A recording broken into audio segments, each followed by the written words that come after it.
شب برات میں سب لوگوں کی بخشش ہو جاتی ہے، تمام لوگوں کی خالی جھولیوں کو بھر دیا جاتا ہے، ہر ایک انسان کی دعا قبول کی جاتی ہے، ہر ایک انسان کی بخشش ہو جاتی ہے۔ مگر سنو، 6 بدبخت لوگ ایسے ہیں جن کی نہ تو کوئی دعا قبول ہوتی ہے، نہ تو کوئی عمل قبول ہوتا ہے، نہ تو ان کی نماز قبول ہوتی ہے، نہ قیام، رکوع، سجود، الغرض کوئی بھی عبادت قبول نہیں ہوتی تب تک جب تک وہ پکی توبہ نہیں کر لیتے۔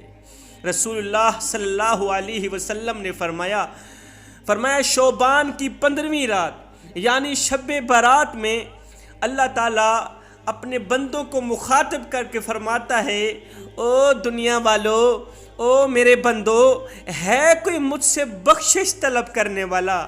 آج رات میں ان کے تمام گناہوں کو بخش دوں۔ اور ہے کوئی مجھ سے رحم چاہنے والا؟ آج رات میں ان پہ رحم کروں۔ اور ہے کوئی غریب انسان، ہے کوئی مجھ سے روزی طلب کرنے والا، مجھ سے حلال رزق طلب کرنے والا؟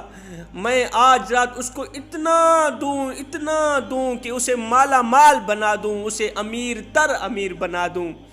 رسول اللہ صلی اللہ علیہ وسلم نے فرمایا، شب برات یہ وہ بابرکت رات ہے، اسی رات میں ہی اس سال کے اندر جو پیدا ہوگا اس کا نام لکھا جاتا ہے، اور اسی سال میں جو مرتا ہے اس کا نام بھی لکھا جاتا ہے۔ اس سال کے اندر کس کو کتنا رزق دینا ہے اور کس سے کتنا رزق واپس لینا ہے، یہ سب کچھ لکھا جاتا ہے۔ صحابہ کرام نے پوچھا، آقا وہ 6 بدبخت لوگ کون کون سے ہیں؟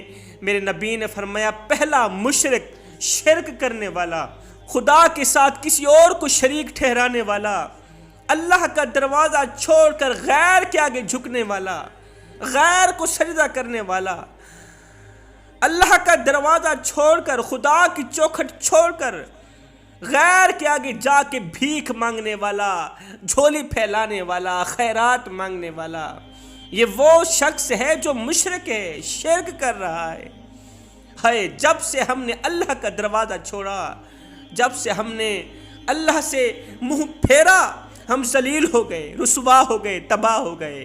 آج میری قوم کے نوجوان کو جب تھوڑی سی پریشانی آتی ہے، تھوڑی سی تکلیف ملتی ہے یا کسی بھی مسئلے میں پھنستا ہے تو نمبردار کی چوکھٹ پہ بیٹھا نظر آتا ہے، چودھری کے دروازے پہ بیٹھا نظر آتا ہے۔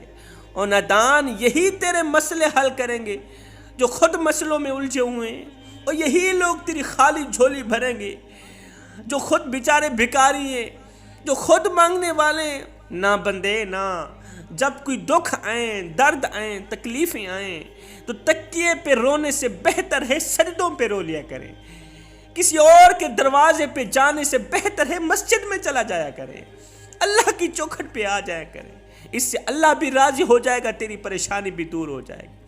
فرمایا، جو خدا کا دروازہ چھوڑ کر غیر کے دروازے پہ جا کے جھکتا ہے نا، غیر کو سجدہ کرتا ہے نا، بھیک مانگتا ہے، خیرات مانگتا نظر آتا ہے، یہ وہ بدبخت ہے جس کی اللہ تعالیٰ نہ تو کوئی دعا قبول کرتا ہے، نہ تو کوئی بھی عمل قبول کرتا ہے۔ رسول اللہ صلی اللہ علیہ وسلم نے فرمایا، دوسرا انسان بغض رکھنے والا، حسد کرنے والا۔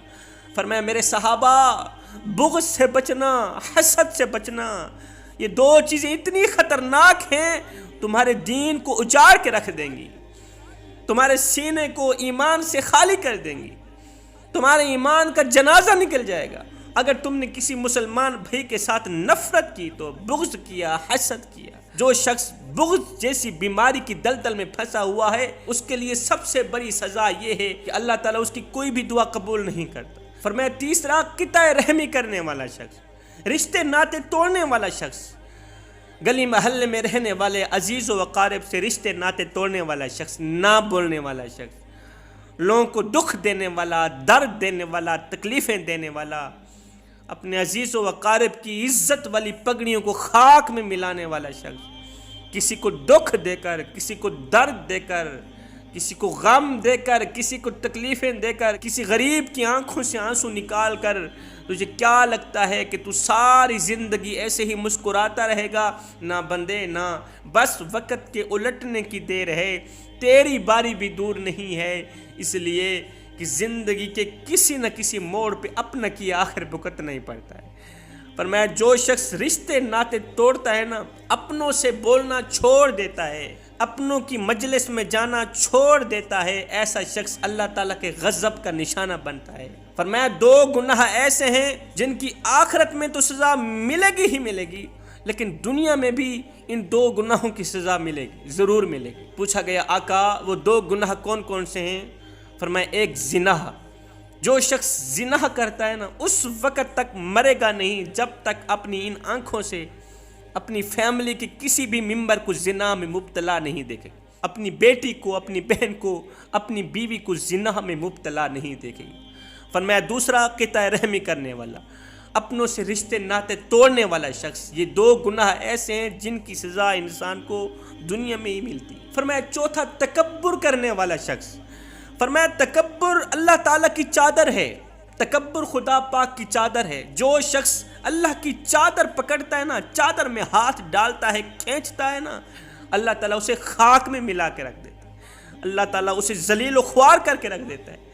جو انسان اللہ سے مقابلہ کرتا ہے، اللہ سے ٹکر لیتا ہے، انسان بہت ہی لاغر پیدا ہوتا ہے، انسان بہت ہی زیادہ کمزور پیدا ہوتا ہے، مگر طاقتور ہوتے ہی خود کو خدا سمجھنے لگ جاتا ہے۔ 2 دن کی طاقت ملتی ہی کیا ہے؟ تکبر کرنے لگ جاتا ہے، متکبر بن جاتا ہے۔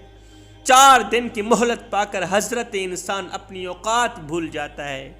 جب انسان اپنی اوقات بھول جاتا ہے پھر اسے اتنا پتہ بھی نہیں رہتا کہ مٹی کا کھلونا جیتے جی تو بہت شور مچاتا ہے، لیکن جب مرتا ہے تو مر ہی جاتا ہے۔ اے حضرت انسان، تیرے غرور کی اوقات تو بس اتنی سی ہے، تیرے تکبر کی اوقات تو بس اتنی سی ہے کہ جب تو دنیا میں آیا تھا، پیدا ہوا تھا تو لوگوں نے ہی تیرے ننگے وجود کو ڈھانپا تھا، اور جب تو دنیا سے گیا تھا، مرا تھا تو لوگوں نے ہی تیرے ننگے وجود کو ڈھانپ کر تجھے رخصت کیا تھا۔ تو غرور کس بات کا کرتا ہے؟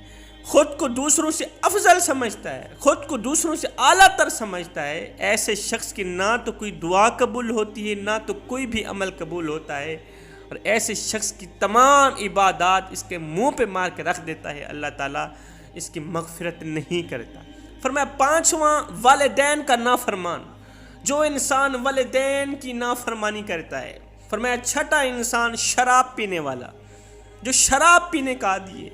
رسول اللہ صلی اللہ علیہ وسلم نے فرمایا شراب پینے والا، شراب پلانے والا، شراب بنانے والا، شراب ایجاد کرنے والا، دکان پہ لے کے آنے والا، بیچنے والا، خریدنے والا، دینے والا، لینے والا، ان تمام لوگوں پر اللہ تعالیٰ نے لعنت فرمائی، خدا کی لعنت سے بچنا۔ فرمایا شب برات، شعبان کی 15ویں رات کو ہر ایک انسان کی توبہ قبول ہو جاتی ہے، ہر ایک انسان کی مغفرت ہو جاتی ہے، ہر ایک انسان کی بخشش ہو جاتی ہے، مگر یہ 6 بدبخت وہ لوگ ہیں جن کی نہ تو کوئی دعا قبول ہوتی ہے، نہ تو ان کی مغفرت ہوتی ہے۔ میں دعا کرتا ہوں مالک ہمیں نیک اعمال کرنے کی توفیق عطا فرما، مالک ہمیں جلد از جلد توبہ کرنے کی توفیق عطا فرما۔